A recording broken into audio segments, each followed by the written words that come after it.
Bem, pessoal, vamos então começar essa brincadeira. Eu coloquei aqui um título bem estranho, né? Quarta Revolução Industrial 4.0. É porque é a quarta revolução, Revolução Industrial 4.0, né? Para não ficar repetindo revolução, eu deixei dessa forma. Então você tem a quarta revolução, a Revolução Industrial 4.0. E aí eu falo para você, e o que a maldita da Revolução Industrial tem a ver com inteligência artificial, né? É tudo, né? É muito interessante que é tudo. E engraçado que a gente estuda, né? Quando a gente começa lá na escola, a gente vai estudar os períodos de Revolução Industrial, a gente vai ler, ver a importância histórica, o que aconteceu nas revoluções industriais, e aí a gente vai analisar, estudar, ver. É um monte de lenga-lenga que a gente vai estudando, que faz parte da nossa vida, da nossa história, e aí você fala assim, nossa, nunca vou precisar saber disso.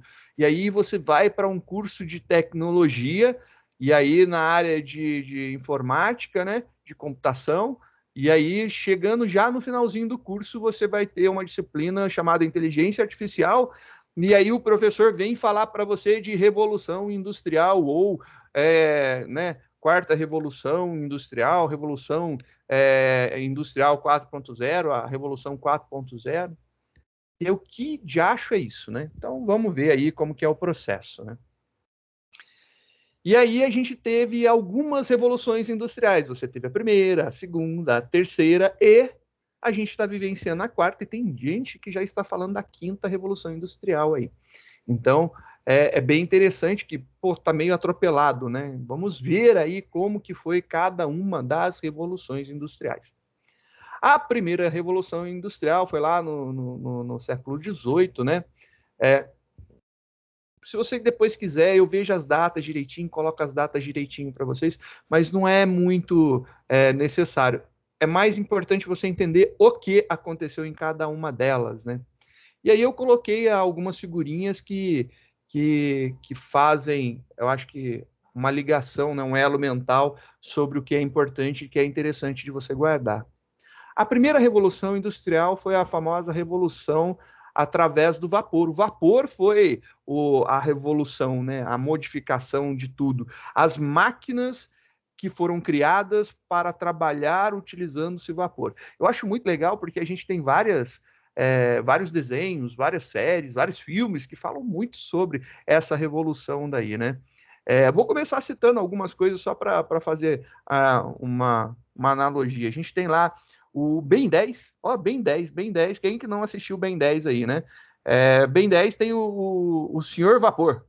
O Senhor Vapor é um maluco que ele é contra as tecnologias que existem hoje e ele usa máquinas movidas a vapor. E tudo dele é fazendo fumaça e movendo a vapor. O desenho, né, a série Operação Big Hero, baseado lá no filme do Big Hero, que tem lá o Baymax, que é aquele um que você toca com ele e faz lá, lá, lá. Manja? Lembrou? Aquele gordinho fofinho que parece o Albert, se o Albert fosse todo branquinho? Ele mesmo. Então, esse cara daí também tem um cara que é malucão lá, que é o arqui-inimigo do pai do loirinho lá, que é o Ricasso, que é representado lá esqueci o nome do cara lá, que sempre aparece nos filmes da Marvel, né? É o criador de tudo que faleceu um tempo atrás. Aí, mesma coisa. O cara, máquinas movidas a vapor. Aquele Como que é o nome? Spike, Você. Oi? Oi, É Isa? Spike Lee, senhor. É o Spike Lee, verdade, isso mesmo, rapaz. Spike Lee? Mas Spike Lee não é um negão? Ó, vocês estão me Aí já não sei, zoando, senhor. hein? Tô maluco. Stan Lee, Stan Lee, isso, ó, senhor. Spike Lee. Pô, você me quebra as pernas assim, cara. O Stan Lee, aquele velho lá, cara, é o velhão. Spike Lee, ele é um rapper, não é? Stan Lee, o Stan Lee. É o cara que parece sempre cercado com um monte de mulheres, o velhão lá, que parece estar na mansão da Playboy. É ele que fica aparecendo nos filmes do Homem-Aranha, nos filmes do Thor, qualquer filme Marvel, ele faz uma pontinha, né? Meu, pensa bem num bagulho interessante. Por que os caras usam isso aí? Tem um filme também do Will Smith, que ele faz papel de um cara lá um texano que é cheio das tecnologias para poder caçar os bandidos. Eu esqueci o nome do filme, faz muitos anos. Pesquisa aí para mim os filmes do Will Smith. Vamos ver, Will Smith. Eu vou até pesquisar aqui enquanto isso daí. Vamos lá, Will Smith.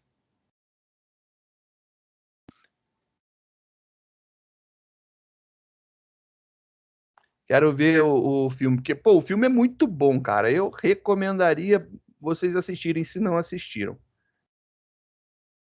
Cadê? Foi bem na época que ele tava fazendo lá o Men in Black, que ele fez Hancock. Foi perto lá do Eu, Robô, cara. Como que é o nome daquele bendito filme?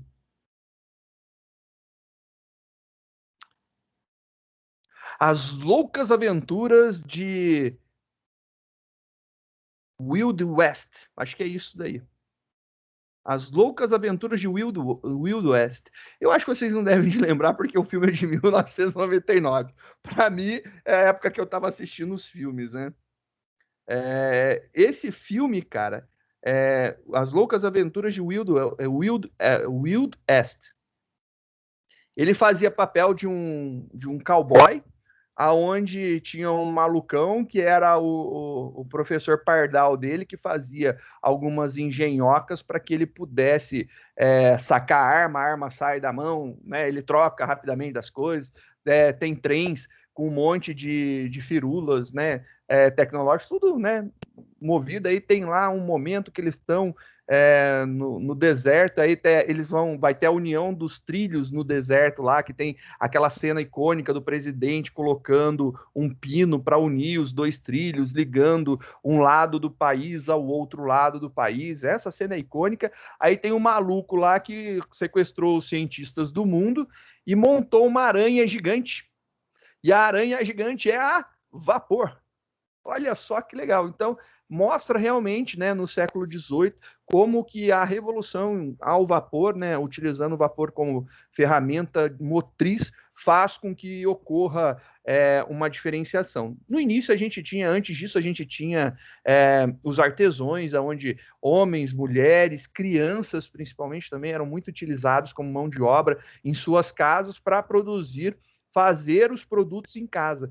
Com a ideia da criação de grandes máquinas a vapor, você teve um processo de industrialização. E aí você teve a revolução industrial por causa disso. Você começou a automatizar os processos, né, com máquinas movidas a vapor. E aí você tem várias cenas de vários filmes icônicos mostrando várias cidades com nuvens carregadíssimas de poluição. E se você estudar e for para a área que eu tô, né, que eu estou estudando muito, e você fizer, sei lá, uma disciplina de poluição do ar, você vai ver que nessa época começou-se a ter muita, mas muita emissão de CO2, né? Então, muitos poluentes eram emitidos por causa da queima dos combustíveis fósseis. Você estava queimando madeira, queimando carvão para poder fazer essas máquinas movimentarem. E aí foi a época que ocorreu a Revolução Industrial, datada como primeira Revolução Industrial.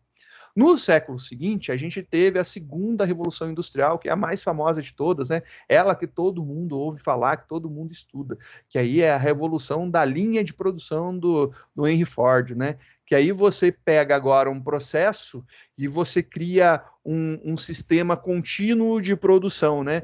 E essa foi a grande sacada do Henry Ford, fazer essa sequencialização dos processos para automatizar ou melhorar ou, né, ou agilizar a criação dos seus bens, né? Então, ela tem a marca da utilização não mais do vapor, começou-se a utilizar os motores elétricos para fazer a movimentação das máquinas, né? Então, você muda a fonte primária de combustível e aí você tem a inserção agora das linhas de produção. Depois disso, né? voltando, né? O Henry Ford é muito importante, eu passei tão batido, acho que o Henry Ford é clássico, qualquer um que estudar administração vai ter que estudar sobre o Henry Ford e o Fordismo, né? Como que se cria, como que se foi criado as linhas de produção, de produção, como que foi idealizado, qual que é o processo. Então, antes um carro demorava muito tempo a ser construído, ele idealizou que você teria postos de trabalhos pré-definidos, que em cada posto de trabalho, cada um teria uma tarefa específica para fazer. É tipo você pegar um carro e você montar um esquema, tipo o Lego, manja, que o Lego vem lá com aquele assim, você encaixa essa peça aqui. Então ele pega isso aí e coloca num posto de trabalho. Essa pessoa que está aqui na frente, ela faz somente isso daqui, ela coloca essa peça aqui. Aí isso aqui movimenta, aí ele vai lá, chega um outro conjunto e ele coloca a peça. Ele só faz um movimento, né? Filmes famosos da primeira e segunda Revolução Industrial, que eu acho que são bem interessantes, são os filmes do Chaplin, né? Que tem um filme icônico do Chaplin. Perdão, desculpa. Um filme icônico do Chaplin, onde ele sai, né? Ele trabalha numa fábrica, apertando porca, né? Então ele tem uma chave de boca que ele chega aqui alguma coisa e ele fica apertando. Então ele faz esse movimento o dia todo. Então ele fica aqui apertando o dia todo. Então ele está fazendo esse movimento aqui. E aí ele fica fazendo tanto isso aí durante o dia todo que quando termina o expediente, que tira a chave da mão dele, ele vai embora e ainda está indo fazendo esse movimento, né? E isso daí foi um dos precursores da próxima Revolução Industrial. Que o que aconteceu com a segunda Revolução Industrial? Você começou a criar problemas de lesões por esforço repetitivo, o famoso LER, né? Tem novas siglas para ele, mas é a lesão por esforço repetitivo, aonde você coloca a pessoa, o trabalhador, para fazer exatamente o mesmo trabalho todo dia. Ele não precisa pensar mais. Ele simplesmente precisa estar ali e fazer aquele trabalho. Ele vai e faz isso. Ele faz isso o dia todo, todos os dias. E aí é aonde surgiu, né, a terceira Revolução Industrial. A terceira Revolução Industrial do nosso século atual, né, do século XX, a gente tem aí no começo dos anos 1900, e lá vai cacetada, né, a gente começou a ter essa industrialização a vapor. Depois vieram os motores elétricos e os processos de Ford, de linha de produção sequenciadas, aonde uma pessoa executava a mesma tarefa todas as vezes. E aí veio a robótica. E a robótica, através da sua eletrônica, informática, computação, internet e telecomunicação, começou a fazer algo extremamente interessante. Ela começou a automatizar, robotizar processos, aonde agora a gente tem ali a pessoa que ficava fazendo aquele movimento lá todo dia, ela não fica mais fazendo aquele movimento. Aquela pessoa foi substituída por uma máquina, por um robô. E aí é o robô que chega, por exemplo, a parafusadeira, né? Chega lá, tem um parafuso, ela vai colocar a porca aqui, vai girar, né? Vai fazer a torção, terminou, ela tira, vai estar tudo apertadinho e tá ok. Chega outro que tá para parafusar, ela vai e faz isso aí o tempo todo. O robô não tem lesão por esforço repetitivo, né? Ele não se cansa, ele aumentou-se a produção e aumentou então a produtividade. Você conseguiu produzir mais coisas em menos tempo. Você conseguiu fazer com que os processos industriais conseguissem criar muitas coisas em uma demanda de tempo bem menor do que antigamente. E aí você tem assim, se você for pegar, acompanhar, por exemplo, uma linha de produção, muito provavelmente um carro hoje deve ser criado, antes deveria levar, sei lá, semanas para um carro ser feito. Um carro ser feito. E hoje você tem que um carro do início da linha de produção, então quando você coloca, né, para rodar lá do início do começo, até o seu término é cerca de 26 a 36 horas. Dá aí uma diferença aí dependendo do modelo e das características. Dá uma média aí de um dia e meio você faz um carro. Só que qual que é a diferença desse processo, né, da segunda revolução, que usa a técnica de linha de produção do Ford? Você produz um carro agora, você não vai demorar 36 horas para produzir outro. Logo, daqui a alguns minutos, outro carro sai da linha de produção prontinho para ser utilizado. Após 36 horas, você começa a ter curtos espaços de tempo para você entregar os carros. E aí você consegue fazer uma produção gigantesca de algo que antes demoraria talvez semanas para ficar pronto, né? Que se você for pegar hoje, mesmo com processos industrializados, sem a linha de produção do Ford, ele demoraria aí 1 dia e meio, né? Seguindo todo o processo. Mas como você está colocando um atrás do outro, esse aqui saiu, logo após alguns minutos o próximo sai. E agora robotizando os processos, aonde eu não preciso mais ter tantas pessoas, e aí os filmes marcam bem aquela entrada de fábrica e saída de fábrica, aonde um volume absurdo de pessoas entrava para trabalhar e outro volume absurdo saía, e você via aquela movimentação gigantesca. Hoje você vê poucas pessoas entrando para um parque industrial gigantesco que tem uma produção absurdamente grande de produtos. E isso daí é uma grande sacada da parte do processo industrial. E a terceira revolução é justamente você automatizar os trabalhos repetitivos, né? Você automatiza através do uso de braços robóticos. Eu cito sempre quando a gente vai conversar sobre revolução industrial e principalmente a terceira revolução industrial. Eu fui fazer visita a uma montadora em São José dos Campos e eu vou falar para você, coisa bonita, viu? É um balé.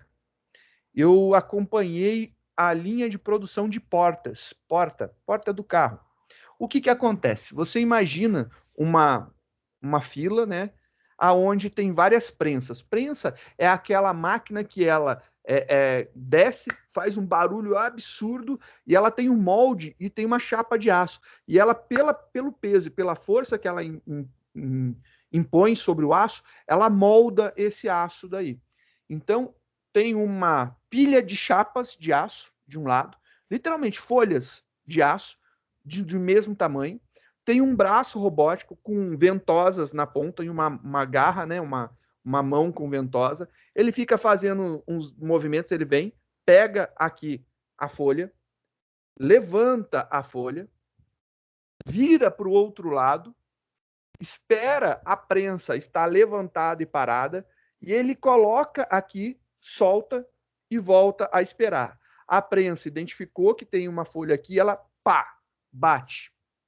Outro braço robô, enquanto isso, vem, pega esse daqui que está já com o primeiro molde, ventosa, chupa lá, segura ela, levanta, vira e coloca na próxima prensa. E aí tem, eu acho que umas 5 prensas. E ao final disso tudo daí, ele chega com a porta totalmente moldada. Ele entrega uma porta totalmente montada através das folhas. E você fala assim, ele pega uma folha e vai moldando e sai a porta? Não, ele pega 2 folhas para fazer uma porta. Então, a prensa, ora faz um desenho, ora faz outro. Então, tem um momento que ele vai passar a folha para usar pular um processo, né?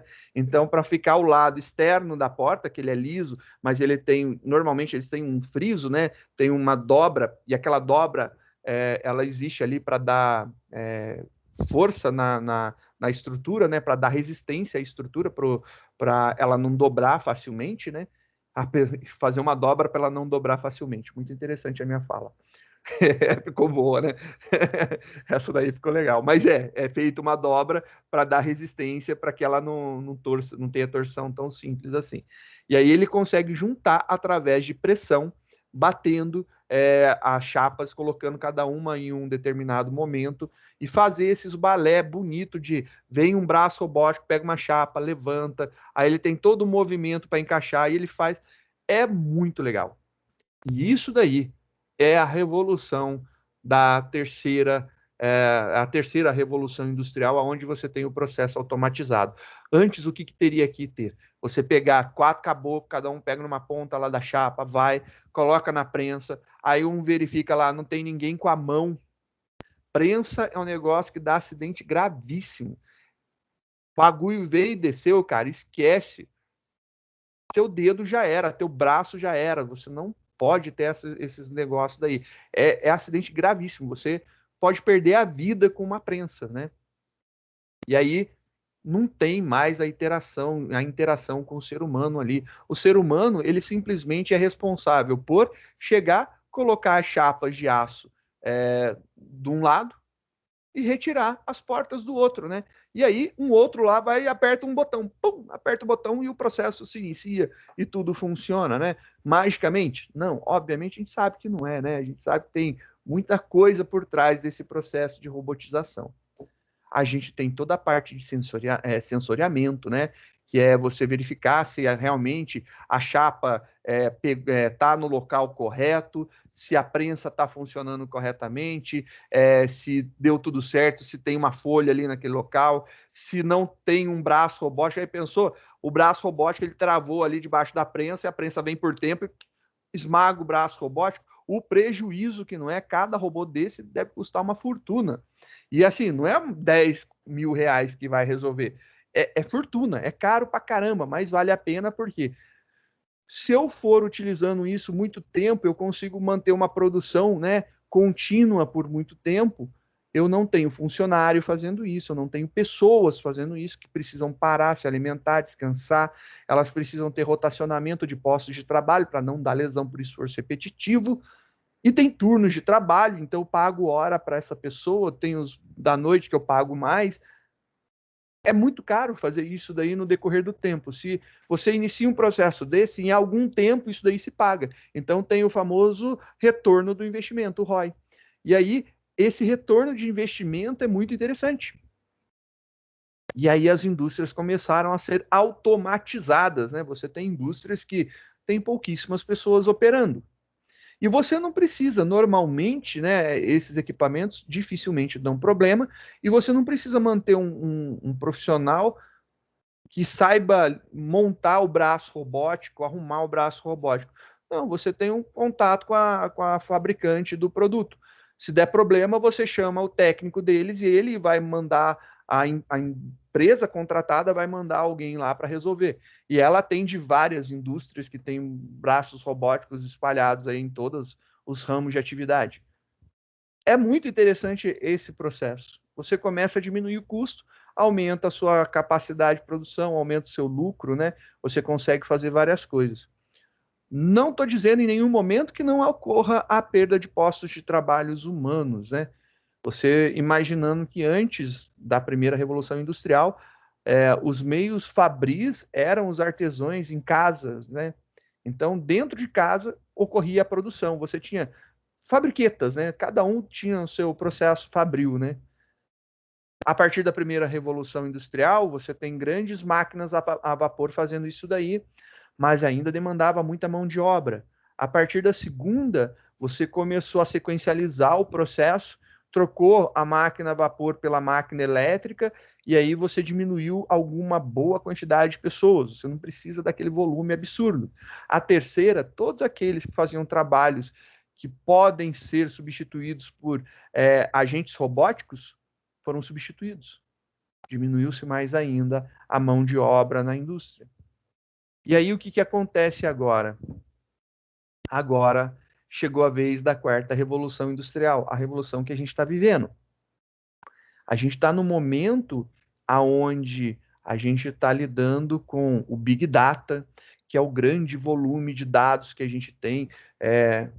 Em um ano, criou-se 90% do volume de dados que a internet tem. E aí você fala assim, como assim? Em um ano, né? Em poucos anos, 90% do volume de dados foi criado em pouquíssimos anos, 2, 3 anos. Pô, mas a internet é antiga, data lá de 1900 e minha avó era virgem, né? Então é bem antigo o bagulho. Sim, é. E como assim não gerava tantos dados? Não gerava. Agora a gente gera muitos dados. Aí a gente pode dar uma pausa, né? Lembrar o processo aí do Facebook, lá do Cambridge Analytics, que eles vendiam os dados pessoais e que está acontecendo agora, que o WhatsApp vai ser integrado à base do Facebook, e aí o que você fala no WhatsApp, o Facebook vai ter acesso, e aí ele vai analisar para poder te mandar propaganda. É óbvio que isso daí vai acontecer. Eles querem usar, porque você não paga para usar o mensageiro, então, obviamente, os seus dados e você é o produto, né? E é assim, simples desse jeito. E se você já desenvolve, se você monta algum sistema, você tem lá as técnicas de SEO, né? SEO, lá, o SEO lá, serve para quê? Para você ver, por exemplo, aonde que a pessoa está clicando no teu site. Ah, eu mandei um mail marketing que caiu numa página específica. Qual que é o caminho que a pessoa segue dentro dessa página daí? Tudo isso gera dados que podem ser utilizados para serem analisados, para serem verificados, entendidos, para analisar comportamento. A partir desses dados iniciais de SEO, você pode começar a montar modelos AB, né, para ver, fazer validação. Ah, o botão vermelho ou o botão, sei lá, azul que converteu mais lead, ou seja, que efetivou mais vendas no meu site, né? Ou pelo lado do cliente, efetivou as compras, né? Que o cliente efetivou uma compra, que eu consegui vender para o cliente de alguma forma. E aí você começa a ver esse grande volume de dados e você começa a perceber, tá, mas parece que você saiu da indústria, a indústria se perdeu. Então, né? Eu só estou te exemplificando alguns processos. Mas hoje, por exemplo, você pode ter. Eu já vi vários vídeos bem legais dos assistentes pessoais famosos, né? Vou pegar aí, tem o Google tem uma caixa também, que é um assistente pessoal. Aí o cara chega lá e fala, ok, Google. Aí o Google fala para ele, dá o sinal sonoro, indicando que ele deve consultar falar alguma coisa, e ele fala, eu gostaria de saber o status do pedido do Cristóvão, do último pedido do Cristóvão, para ver se já foi entregue. Bem, o último pedido do Cristóvão para ver se já foi entregue, né? Como? Eu não estou falando com uma pessoa, eu estou falando com um dispositivo, com um device. E esse device, ele começa a entender de que forma? Ele está utilizando uma das técnicas de inteligência artificial, que é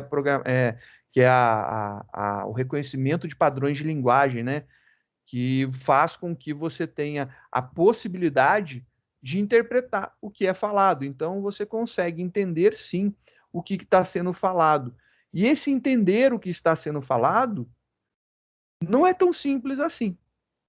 Entender o que está sendo falado exige, né, de uma forma muito forte, muito ferrenha, né? Exige que você saiba o contexto que você está falando, né? Por exemplo, vamos imaginar aí uma situação, né?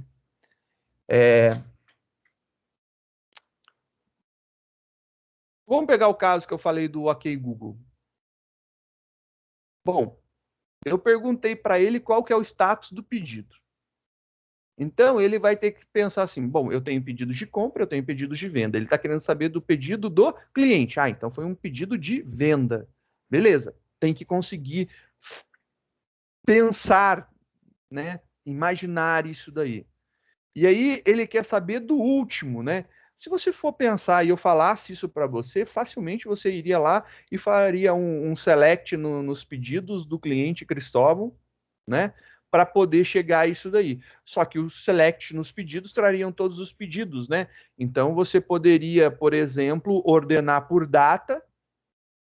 E aí não é simplesmente uma ordenação por data. Você poderia, por exemplo, fazer uma ordenação inversa por data e pegar apenas o de última data, da data maior. Ou aonde, né, seja a maior data do pedido, alguma coisa desse tipo. E isso daí te facilitaria. Você consegue imaginar essa solução. Agora, imagina. como que o assistente do Google lá, o OK Google, do device, consegue fazer essa interação. E é aí que entra a parte de inteligência industrial acontecendo e funcionando arduamente, né? Fazendo realmente acontecer. E aí você fala assim, legal isso daí, mas ainda não chegou na indústria, né? Realmente não chegou na indústria. Mas e se agora eu falar para você que você pode pedir um tênis pelo site? Aí você vai rir da minha cara. Eu já faço isso. Aí eu falo, aham. Aí você faz um pedido. Esse pedido passa por sistemas automatizados de validação de pagamento. Ninguém colocou a mão, ninguém viu nada. Liberado o teu pagamento, é emitido para fábrica uma sinalização de que você quer um tênis roxo. Só porque eu estou de roxo hoje. Você quer um tênis roxo. Número 42. Não é o tamanho do meu pé. Aí você fala assim, legal. E aí a fábrica começa a colocar os pedidos recebidos naquele dia em produção. E ela vai produzir o seu tênis específico. Ela não vai produzir 50 pares de tênis roxo. Ela vai produzir o seu. Se ninguém mais pedir um tênis roxo, não será fabricado tênis roxos além do seu. Produção sobre demanda. Muito louco. Já pensou, você chega assim, eu vou comprar um carro. Aí, quanto tempo que eu disse que é uma linha de produção, né? Hoje você tem processos, se você for numa concessionária, que você pode comprar um carro e você recebe daqui a não sei quantos dias, eles estão fazendo pré-venda, não sei o quê. E se você chegar e falar assim, eu quero esse carro, e você monta as opções dele. E aí chega para a fábrica que está vindo um carro. Quem está produzindo vai encaixar uma porta, não importa se está fazendo lá um carro sedã ou um carro, sei lá, um Egon, não importa, né? O tipo do carro não importa. Ele vai colocar se o carro ele vai ter direção hidráulica ou não. Já veio, ele já encaixou tudo ali, já está tudo certo. O cara não sabe, ele simplesmente está aparafusando algumas coisas que não dá para colocar uma máquina para fazer. Ainda. O ainda foi ótimo, né? E aí, no máximo, em 36 horas o teu carro está pronto. Colocando aí o tempo de despacho, você pede o carro hoje é uma quarta-feira, e sexta-feira você pode estar recebendo, no máximo sábado você está recebendo o carro.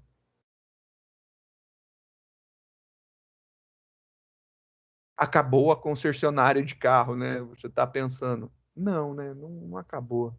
Você vai ter mais uma forma, né, de fazer. Você tem, por exemplo, processos industriais onde você tem sensores, né? Vamos pegar aí um que é legal, de fabricação de bebidas, né? Vamos pegar uma fabricação de bebidas envasadas em garrafas PET de 2 litros. Então a gente tem lá um determinado, sei lá, pode ser água com gás, refrigerante, energético, qualquer coisa, um suco, bebida em uma garrafa PET. A garrafa PET ela é transparente. Aí você tá lá, chega a garrafa lá, vem um pistão na boquinha, coloca lá dentro da boquinha, enche, aí você vê o nível dela subindo, aí ele tem já uma quantidade de vazão, ele tira o pistão de dentro e aí essa garrafa continua na linha de produção. Só que você tem tempos de vazão e pressão, podem ter alguns errinhos, né? E você tem que ter um controle de qualidade. Como que é o controle de qualidade hoje? Hoje o controle de qualidade se dá através de um sensor. Então fica aqui um sensor que a garrafa está passando e ele verifica aqui, opa, aqui, tem refrigerante acima do nível esperado. Abaixo disso aqui, eu tenho que descartar esse produto. Se você está indo, passando, e o nível do refrigerante sempre está abaixo daquilo dali, né, do sensor, alguma coisa está errada. E aí ele vai saindo e vai passando, mas ele vai descartando. E se você pegasse e mandasse um alerta automático para o injetor que ele está injetando muito pouco refrigerante para ele poder injetar um pouquinho mais? E aí ele vai fazendo esse ajuste sensível. Aí você pode imaginar, para quem já teve experiência na indústria ou quem já estudou alguma parte industrial, que existe algumas técnicas que podem fazer isso, né? Só que você pode deixar isso daí ficar inteligente. Ele aprende sozinho e ajusta sozinho as quantidades. E aí ele vai utilizando inteligência artificial para ver e ele vai aprendendo. E aí ele já sabe, por exemplo, quando chega determinado refrigerante, que ele tem que colocar tanto de pressão, quando chega um suco, a pressão é diferente por causa da vazão, do gás, sei lá, qualquer outro motivo que seja. A velocidade pode ser outra, o refrigerante ele talvez ele não deva injetar com tanta velocidade para não efervescer, o suco já pode, né? Ou não, o suco gera espuma. E isso daí você pode obter todas essas informações. Isso daí ser retroalimentado no teu sistema, você está gerando dados e alimentado, e ele já se autocorrigir. Então você começa agora a utilizar técnicas de inteligência para você fazer correção. Não só isso, né? Tem um exemplo bem legal da fábrica da Mercedes, a fábrica de cabines da Mercedes, cabine de caminhão. A fábrica é totalmente automatizada. Ela está no mundo 4.0, literalmente. Aonde, por exemplo, o cara vai fazer a montagem do painel do caminhão, ele coloca um óculos, e aí o óculos Rift dele faz a projeção holográfica, né, de toda a parte do que ele está enxergando. Então, ele sabe que aqui ele tem que pegar uma determinada peça e encaixar. Eu estou diminuindo o tempo de treinamento com essas tecnologias. Estou utilizando a pessoa ainda, a pessoa não foi descartada, eu só estou agregando um valor a mais, né? Estou dando um ferramental. Por exemplo, você tem que pegar e levantar uma peça pesada. Exoesqueleto, né? Você tem partes mecânicas acopladas ao seu corpo, você veste elas, literalmente, quase um vestível, né? E aí você vai pegar algo, você não faz a força que você faria se você tivesse sem nada, né? Estando só você, pessoa, pegando. Você tem a facilidade de utilizar. E esses exoesqueletos tem que tomar cuidado. Já pensou? Você pega o negócio, levanta, quebra o bagulho? Não pode, o negócio é caro. Então ele tem um controle muito inteligente, né? Que ele fica analisando para ver o seu movimento, para te entender, porque cada pessoa que veste é uma pessoa, e as reações, a força, a minha força é diferente da sua força, a força de um homem é diferente da força de uma mulher. Então, a mulher, ela vai fazer um movimento que para ele pode não ser aquela força suficiente, mas ele vai recalibrar para que seja o suficiente para levantar a mesma peça que um homem malhado, musculoso levantaria, uma mulher leve, magra, sensível, fraquinha, podemos classificar assim, não pejorativo, fraquinha, que não tem tanta força muscular como o homem chumbado, malhado lá, consegue levantar com o mesmo equipamento. E olha que louco, que legal! E ele faz os ajustes de calibração para todos poderem exercer a mesma força, sem a necessidade de ter que ter pessoas mais parrudas para fazer um trabalho pesado. E eu fico me imaginando, já pensou? Eu, gordinho, não sou tão forte, sou gordinho, gordinho sempre tem mais dificuldade, conseguir levantar um negócio pesado, nossa, daria pulo de alegria.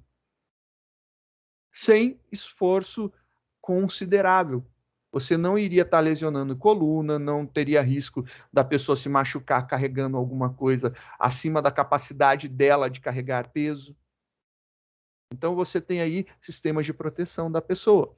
Não somente, né? Ainda falando da indústria, você pode imaginar, por exemplo, se a gente falou da segunda revolução industrial, do Ford, né, da linha de produção, e a gente está falando agora da linha de produção das cabines da Mercedes. Então vamos continuar. Isso aí é um caso real do Brasil, né? Bem legal. E aí o que acontece? Imagina que você tenha que ter peças para, por exemplo, parafusos para você prender as portas. Mas o parafuso não vem na porta. Vem a porta, vem a cabine e você tem uma caixinha com parafusos que você vai colocar para prender a porta ali. Aqueles parafusos são um terceiro conjunto de material, né? Tem o caminhão com a cabine, a porta e o parafuso que você precisa colocar. Então, conforme você vai pegando esse material, Hoje você tem os carros automatizados dentro das próprias fábricas, e aí são robôs que fazem o transporte dos equipamentos. Então, ao invés de chegar assim e falar, olha, fulano, vem cá, vai buscar parafuso lá, porque está acabando, ó, é o parafuso tal para a porta. Não, não precisa. Ele está vendo aquilo ali acabar, ele vai lá no estoque e tira mais uma bandeja desses parafusos em cima dele, não sei o peso, pode ser muito pesado para uma pessoa carregar, precisaria de um carrinho, ele vai lá, retira, coloca em cima de si mesmo e sai andando.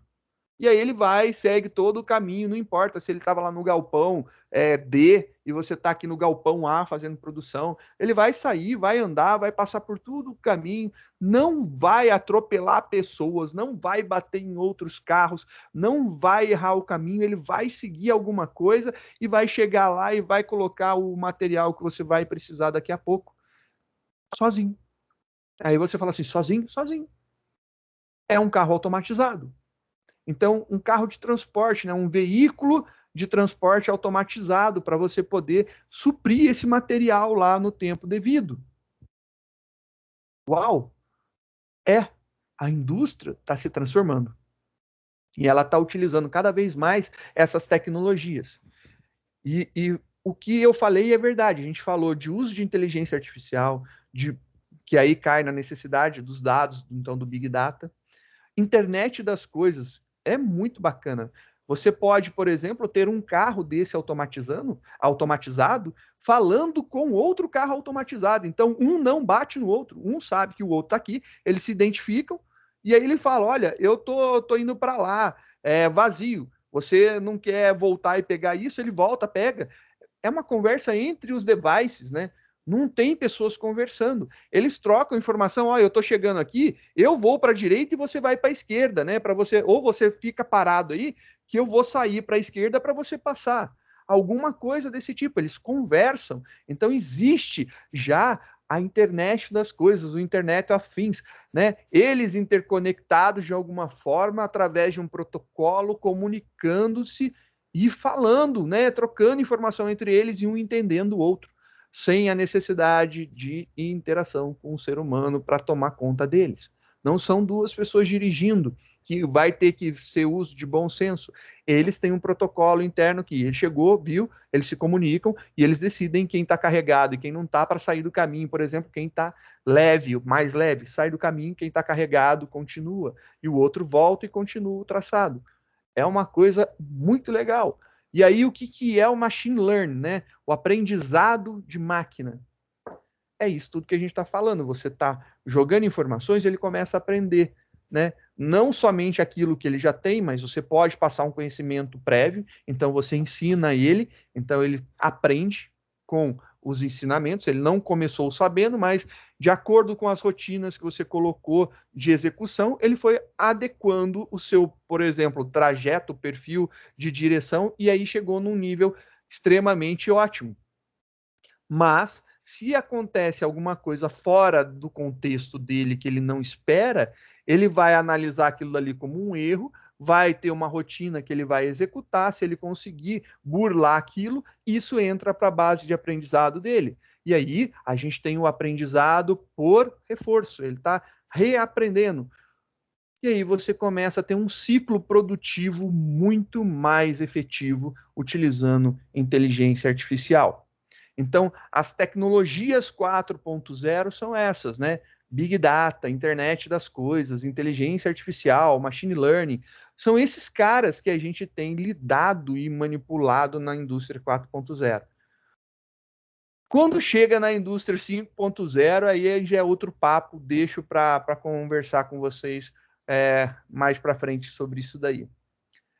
É isso daí que eu gostaria de conversar. Foi bem resumido, não foi uma explosão gigantesca de informação. Mas aí vem a nossa primeira discussão, né? Esse 4.0 daí que colocaram, né, da indústria 4.0. Por quê? Né? Eu tenho outras coisas 4.0 e eu não vejo os 1.0, 2.0, 3.0. Não vejo, né? E por que surgiu esse 4.0 para outras áreas? Existe aí, por exemplo, a gente fala de indústria 4.0, é a quarta revolução industrial, né? Mas tem também, por exemplo, o tal da educação 4.0. E eu, sinceramente, eu nunca vi a primeira revolução industrial, nem a segunda, nem a terceira, nunca ouvi falar. Eu desconheço, eu sou da área de educação, eu nunca ouvi isso daí. Tem também o termo advocacia 4.0. Sim, eu ouvi, né? O advocacia 4.0, então teve o advocacia 1.0, 2.0, 3.0, 4.0, revolução de advocacia, né? De advogados. Nunca ouvi falar também. De contabilidade também não ouvi. De saúde também nunca ouvi. De agro também nunca ouvi. Do Brasil 4.0 também nunca ouvi falar nos outros que não são 4.0, né? E agora, como que a gente pode interpretar isso daí, né? E aí fica as ideias para a gente fazer uma discussão futura, um trabalho sobre isso daí. O que são esses 4.0, né, que são utilizados nessas outras coisas, né? É bem estranho, né? Principalmente que só a Revolução Industrial teve a primeira, a segunda e a terceira para chegar na quarta. Por que você tem, então, esse 4.0 aplicado a outras coisas que não tiveram suas 3 revoluções anteriores? Difícil, né? Mas aí vem uma sacada. É isso daqui, ó. É isso daqui. Tecnologias 4.0. É a educação utilizando Big Data, é a educação utilizando internet das coisas, é a educação utilizando inteligência artificial, machine learning. É a saúde utilizando Big Data, a saúde utilizando os IoTs da vida, utilizando inteligência artificial, machine learning, é o agro utilizando Big Data, e exatamente isso. E aí que eu gostaria de abrir margem para a gente discutir futuramente, né, em trabalhos e temas de trabalho para que a gente possa negociar. Beleza? É isso daí então, pessoal.